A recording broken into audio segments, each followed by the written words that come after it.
ശബരിമലയിൽ ശരിക്കും അന്വേഷണത്തിൽ എന്താണ് സംഭവിക്കുന്നത്? ആരാണ് ഡി മണി?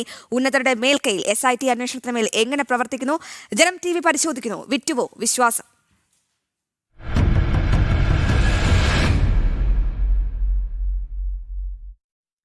ശബരിമല സ്വർണ്ണ കവർച്ചയിൽ ദേവസ്വം മുൻ അംഗങ്ങളായ ശങ്കർദാസും വിജയകുമാറും ചോദ്യം ചെയ്യാൻ ഹാജരാകില്ല. ഇന്ന് P. ശങ്കർദാസിന്റെയും N. വിജയകുമാറിന്റെയും പങ്ക് വ്യക്തമായ സാഹചര്യത്തിലായിരുന്നു ചോദ്യം ചെയ്യാൻ വിളിപ്പിച്ചത്. അതേസമയം പഞ്ചലോഹ വിഗ്രഹങ്ങൾ കടത്തിയ കേസിൽ ഡി മണിയുടെ അറസ്റ്റും ഉടൻ ഉണ്ടായേക്കും. വിവരങ്ങൾ നൽകും ശാലിനി. Good morning.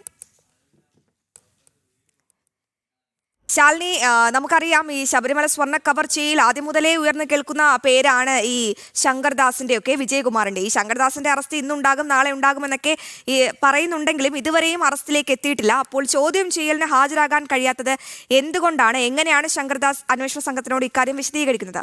ഒപ്പം ഡി മണിയിലേക്കടക്കം അന്വേഷണം നീങ്ങുന്നു, അറസ്റ്റ് ഉടൻ ഉണ്ടാകുമെന്ന് കരുതുന്നു. അതിൽ നമുക്ക് പ്രധാനപ്പെട്ട ഒരു കാര്യമെന്ന് പറയുന്നത് ഈ തദ്ദേശ തെരഞ്ഞെടുപ്പ് ആ സമയത്തൊക്കെ ഈ ശബരിമല സ്വർണ്ണ കവർച്ചയിൽ അന്വേഷണം ഏത് തരത്തിലാണ് ഇഴഞ്ഞു നീങ്ങിയതെന്ന് കേരളം കണ്ടതാണ്. പക്ഷേ കേന്ദ്ര ഏജൻസികൾ വരുന്നു എന്നറിഞ്ഞതിന് തൊട്ട് പിന്നാലെ ഈ അന്വേഷണത്തിലുണ്ടായ ഒരു ഡ്രാസ്റ്റിക് ചേഞ്ച്, വളരെ ദ്രുതഗതിയിൽ ഡി മണി, ബാലമുരുകൻ അടക്കമുള്ള നിരവധി പേരുകൾ കേൾക്കുന്നുണ്ട്. അപ്പോഴും ശാലിനി, ചില ദൈവതുല്യർ ഇവരുടെയൊക്കെ മറവിൽ സംരക്ഷിക്കപ്പെടുകയാണ്.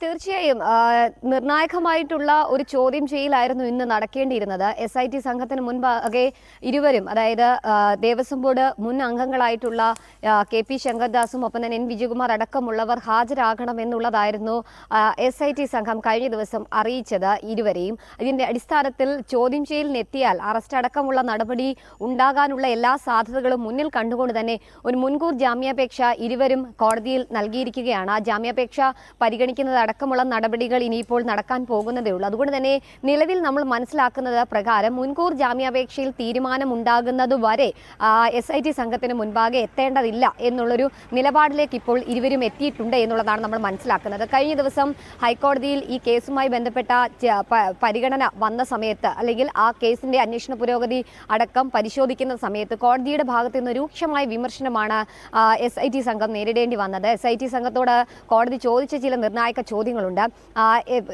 മുൻ Devaswom board president A. Padmakumar അടക്കമുള്ളവർ നിലവിൽ അറസ്റ്റിലാണ്, അറസ്റ്റ് ചെയ്തു, റിമാൻഡിലാണ്.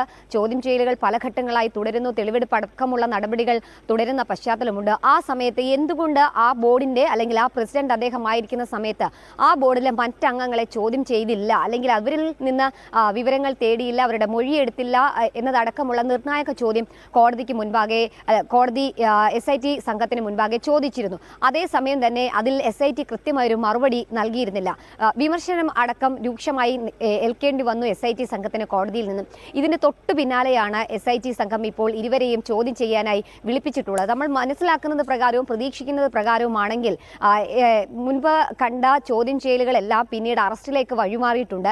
A. പത്മകുമാർ ആയിക്കോട്ടെ, N. വാസു ആയിക്കോട്ടെ, ഇവരെയൊക്കെ ചോദ്യം ചെയ്യാൻ SIT സംഘം വിളിപ്പിക്കുമ്പോൾ വലിയ രീതിയിൽ വൈരുദ്ധ്യങ്ങൾ, ഇവർ പറയുന്ന പല കാര്യങ്ങളിലും ഉണ്ടാകുന്നു, പല തെളിവുകളും ഇവർക്ക് എതിരാകുന്നു. ഇതിന് തൊട്ടു പിന്നാലെ അറസ്റ്റിലേക്ക് കടക്കുകയും ചെയ്യുന്നു. ഇന്നിപ്പോൾ ശങ്കർദാസ് ആയിക്കോട്ടെ, ഒപ്പം തന്നെ വിജയകുമാർ ആയിക്കോട്ടെ, ഇരുവരെയും തിരുവനന്തപുരത്തേക്ക് ചോദ്യം ചെയ്യലിനായി വിളിപ്പിക്കുമ്പോൾ അവർക്ക് ഈ കേസിൽ ഉണ്ടാകുന്ന വ്യക്തമായ പങ്ക്, ശബരിമല സ്വർണ്ണ കവർച്ചയുമായി ബന്ധപ്പെട്ട് ചില ഉദ്യോഗസ്ഥ തലത്തിലുള്ള ഉന്നതർ ഇടപെട്ടിട്ടുണ്ട് എന്നുള്ള മൊഴികൾ, രേഖകൾ അടക്കമുള്ള കാര്യങ്ങൾ ഉണ്ണികൃഷ്ണൻ പോറ്റിയിൽ നിന്നും N. വാസുവിൽ നിന്നും ഒപ്പം തന്നെ പത്മകുമാറിൽ നിന്നടക്കം ലഭ്യമായിട്ടുണ്ട്. കൂടാതെ തന്നെ കഴിഞ്ഞ ദിവസങ്ങളിൽ അറസ്റ്റിലായിട്ടുള്ള ഈ കേസുമായി ബന്ധപ്പെട്ട നിർണായകമായിട്ടുള്ള അന്തർ സംസ്ഥാന അറസ്റ്റുകൾ, അതിൽ ഒന്ന് സ്മാർട്ട് ക്രിയേഷൻസിന്റെ CEO ആണ്, അദ്ദേഹത്തിന് അറസ്റ്റ് ചെയ്തിട്ടുണ്ട്. തൊട്ടു പിന്നാലെ തന്നെ ബെല്ലാരിയിലെ സ്വർണ്ണ വ്യാപാരി ഗോവർദ്ധൻ അടക്കമുള്ളവരും ഇപ്പോൾ റിമാൻഡിലാണ്. ഇരുവരിൽ നിന്നും ലഭ്യമായിട്ടുള്ള തെളിവുകളൊക്കെ ഇപ്പോൾ KP ശങ്കർദാസിനും ഒപ്പം തന്നെ N. വിജയകുമാറിനും തിരിച്ചടി ഉണ്ടാക്കുന്നുണ്ട് എന്നുള്ളതാണ് നമ്മൾ മനസ്സിലാക്കുന്നത്. ഈ സാഹചര്യത്തിലാണ് ഇവരെ ചോദ്യം ചെയ്യാൻ വിളിപ്പിച്ചിട്ടുള്ളത്. എന്നാലും ഇന്ന് ചോദ്യം ചെയ്യാൻ ഹാജരാകില്ല എന്ന് ഇരുവരും SIT സംഘത്തെ അറിയിച്ചിട്ടുണ്ട്.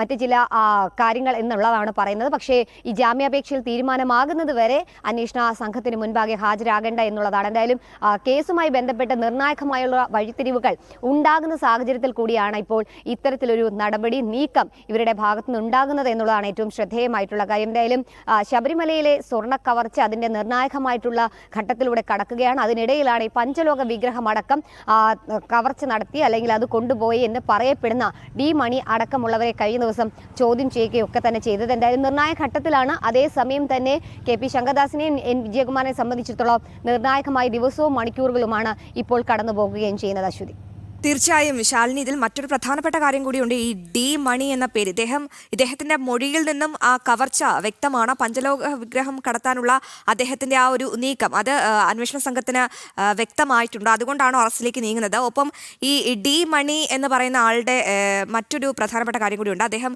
ഈ പത്മനാഭസ്വാമി ക്ഷേത്രം കൂടി ലക്ഷ്യം വെച്ചു എന്നുള്ള കാര്യം കൂടി പുറത്തു വരുന്നുണ്ടല്ലോ ശാലിനി.